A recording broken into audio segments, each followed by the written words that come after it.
and welcome back to episode 30 of Ethan's Realm. We're back here in I guess I don't know what to call this now. My base? Yeah, this is my base area. And I've wanted to continue working on the build area. I don't think I want to work on the perimeter at all today, despite the fact that I worked a lot on it and I really want to get stuff put in it. I just don't think that today is the day for it. And also, I am not able to fly. That was really weird. I don't know why it did that. I have enough MSPT. It shouldn't be an issue. Huh. That's kind of weird. But I have been designing some stuff in creative. You can see I haven't even cleaned up my inventory since the end of last episode. I have been designing something in creative for a resource that we're going to need in the build area. And I guess the easiest way to show you what I've been doing is to just take you to my Redstone testing world and show you what I've got. And bam! Yeah, it's not a whole lot. But if we look over here, you'll be able to kind of see where I am going with the project. So the idea, obviously, is to build a mangrove tree farm, because I have no easy way to get any of the mangrove leaves, woods, or roots. And so I started looking into the way that these generate, and oftentimes how they'll generate, or most often, they'll generate something like this, and you'll have branches that come out the side and just split off, and you never have anything on the diagonals. I've never seen anything that has been on the diagonals, I guess. So it makes it a relatively simple structure, but because it's not like the oak trees or the birch trees that it's really small and simple to make a tree farm for, it gets to the point where it's pretty complicated and there's no easy way to just move them all out of the way. That had been my first idea, and so I spent probably, I don't know, maybe an hour or so working on designs of self-returning flying machines. And so this was the design that I came up with without looking at anything else, and while it does work, it is quite bulky and just is not very good. You can see it does bounce back, but other than that, it doesn't really do anything. I was looking through some tutorials. I think I found this one, or actually this wasn't the tutorial, but I found a video by El Mango about self-returning flying machines. And he was talking about using redstone lamps because they have a 4-tick delay built into them. And so using that, I was able to design something like this that pushes back and forth with a pretty simple area to it.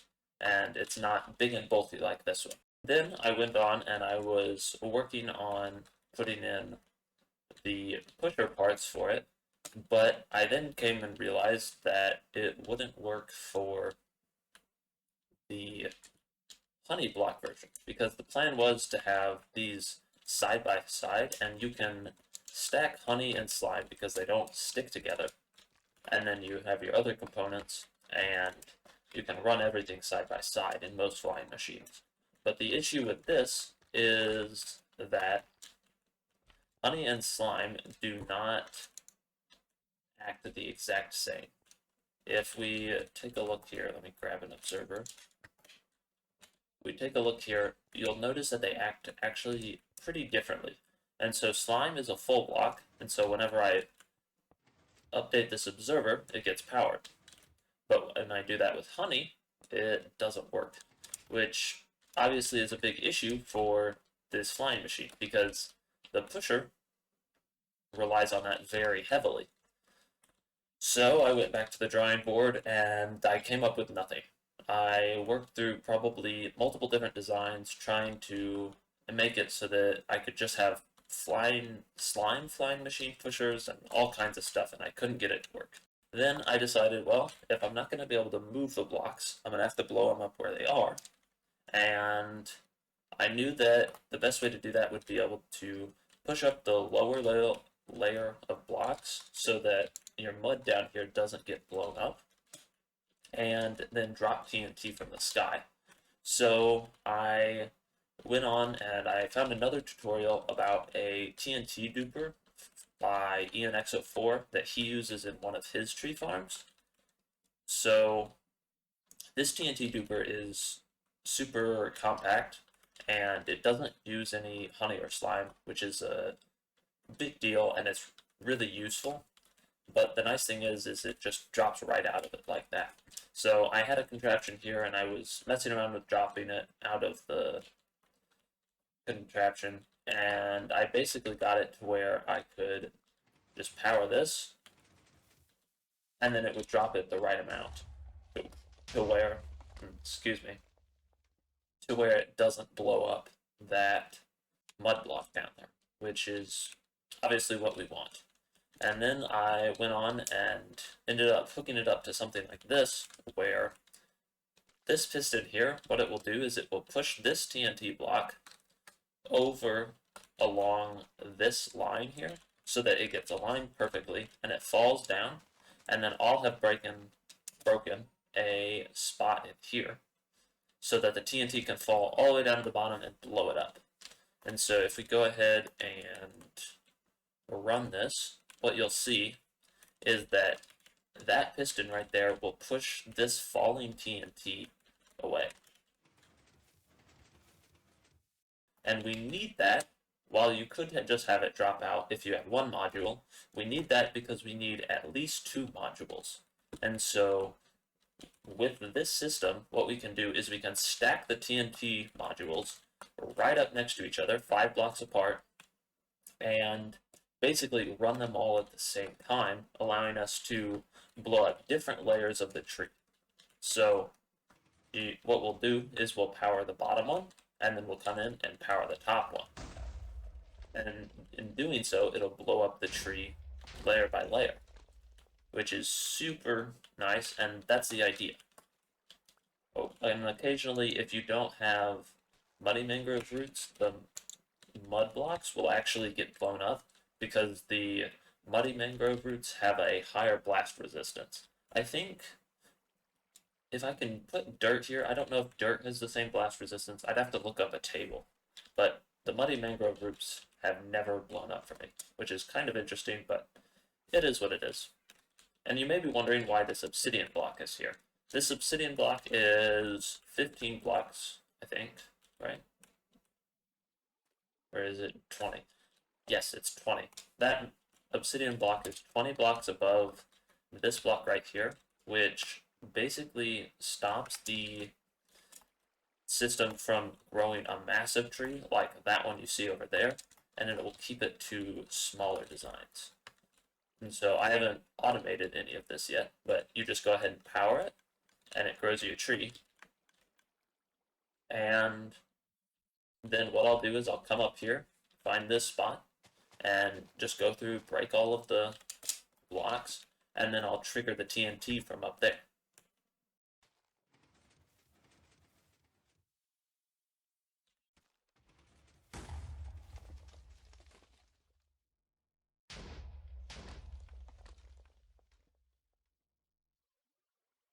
And after we do that, all the items will either land here or they'll land somewhere along here where I'm going to have to fix this system, but they get pushed down into here and fall all the way down into the bottom, which is how we're going to collect the items.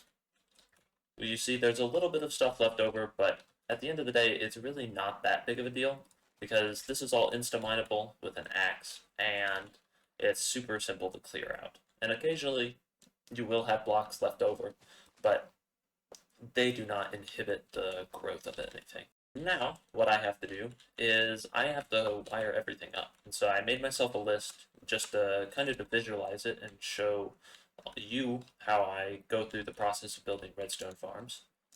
And the plan is to first hook up a bone meal clock to whenever I fall down. So the plan will be I'll place a propagule, and then I'll fall down through one of these 4 holes, and in doing so, it will bone meal for a certain specified amount of time, probably around 10 to 15 ticks or so, which should allow this propagule to grow, and then it'll stop. After that, it'll push up all of these pistons so that we don't have the mangrove roots there, and they're up there. I had forgotten to do that earlier. Which is why we don't want a manual system. We want it to do it almost by itself. And then I'll have to go up to the top, create a hole to fall through. So I'll fall all the way down like that. After I've made the hole, I'll send in the TNT from the top all the way up there with an activator button somewhere down here. And then we have to find a way to collect the items.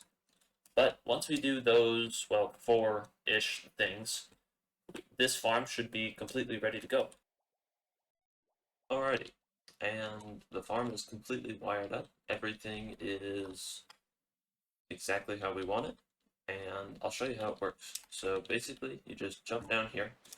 If anything is landed up on top, you have to come and collect it, which isn't too bad.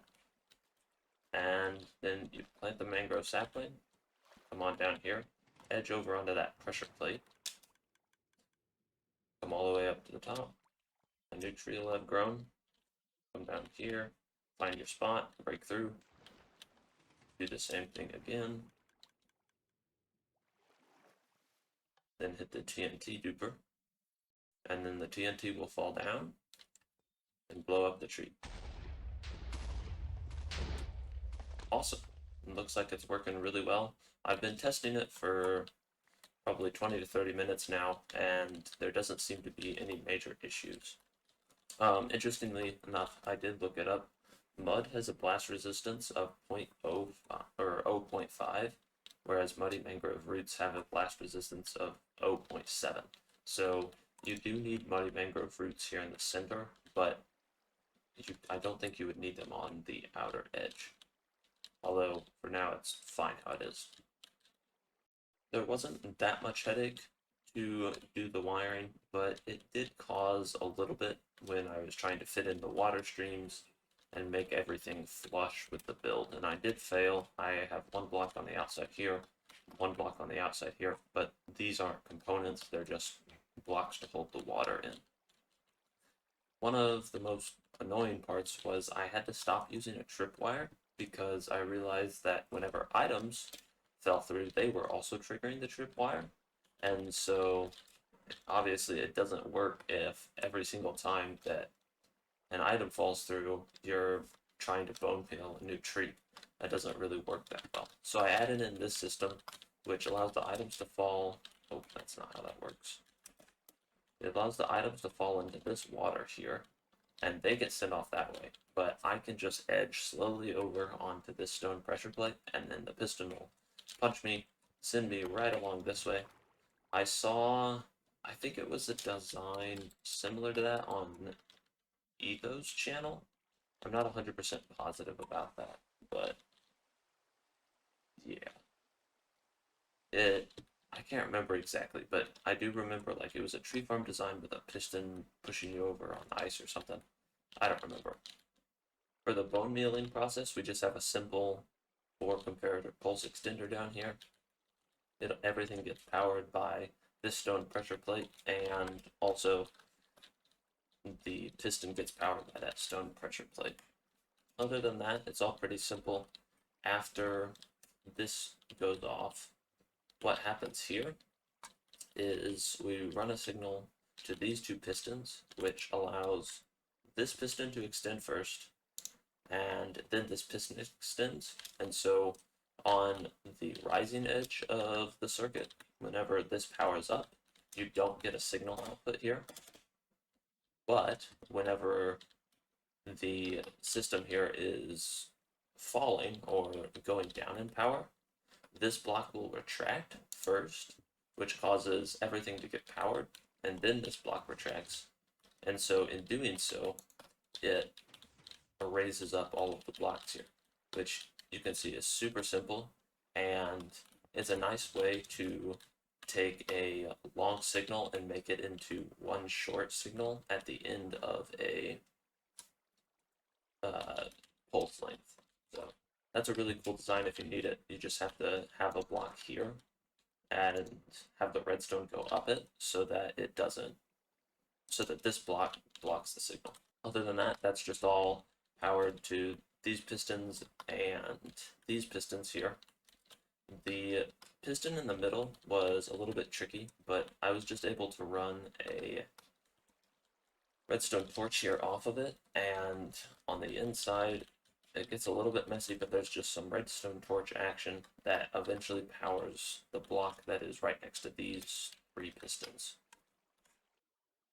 With all of that, the water streams are pretty simple. They just all funnel into the middle, and then they all get funneled out and around and down, and eventually to this hopper. It's all relatively simple. Like, you'll have some of the items here where, oh, that's not what I wanted to throw, but they kind of fall and they'll land there. Nothing should get stuck, and it all ends up right here. So whenever we're in the world, what I'll do is I'll just find a way to take this and put it into a central storage system. I won't leave it down here at the bottom, but I didn't feel the need to make it into a storage system. Alrighty, awesome. I know that it's been a lot of creative today, but let's go ahead and find a place to build this in our world. And the place that I have decided to build it is right behind where our moss farm is. Hello, sheep. It's just really close by to basically everything, but it's out of the way because I know it's a really ugly farm. But I thought to myself, well, I won't have to dig that much, and then I had to dig a whole lot because I had forgotten how tall this farm is. It goes all the way up there. But everything should be able to fit in nicely down here. I think that I might end up having to carve out a little bit of this side and maybe some of the surrounding areas so that we can get the full-size mangrove trees to spawn. But other than that, I think it's all going to be really simple. I just set up a beacon and went to town, and in just a little bit I was able to get it all cleared out. I've got myself my materials, so let's go ahead and build it.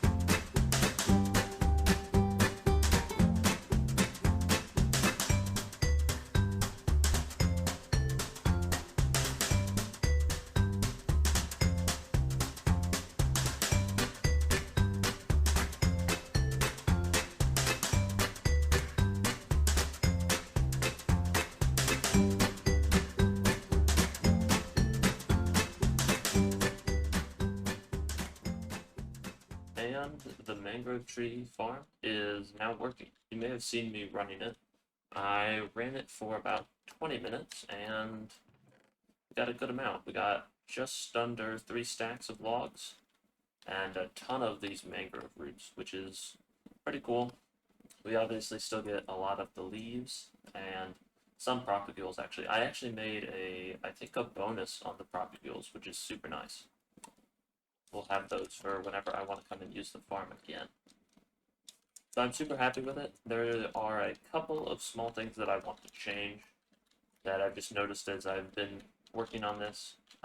One of them is that whenever I want to go down to pick up all of the logs and stuff after I've launched the TNT, I really want to be able to use this side. If I grab my silk touch pickaxe, I want to be able to use this side to drop down and land on that level right there. So I'm going to have to put that in. And then I think also I should extend this by probably 2 or 3 blocks so that everything that gets knocked out here gets funneled into the middle. So I'll have to work on that in between episodes, and it shouldn't be that difficult to do. But all in all, I'm still super happy with the farm.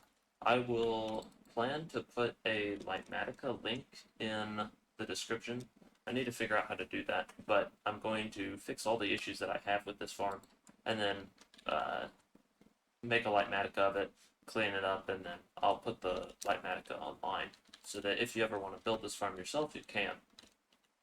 But yeah, and we also actually used under a stack of bone meal. I was looking in it and I cleaned it up, and under a stack of bone meal for that many logs is not that bad. It's super nice. But that is where we're going to have to wrap it up today. It's been a really fun episode, and I've also been using this jump boost constantly. It's super helpful to have at the farm, so that like if you're standing, like if you get stuck in here or something, you can get out much easier. Well, obviously I'm not showing it very well, but you can stand on the edge and jump up to here. Super nice, and I definitely want to set up more beacons around my bases, which means we're going to need a wither skeleton farm and a wither killing system. So I might start looking into that, but until then, we'll just have to wait and see. But thank you very much for watching this episode. I hope that you've enjoyed it. It's been a lot of fun for me designing this, and I will see you again in the next episode. Take care, have a good day, bye bye.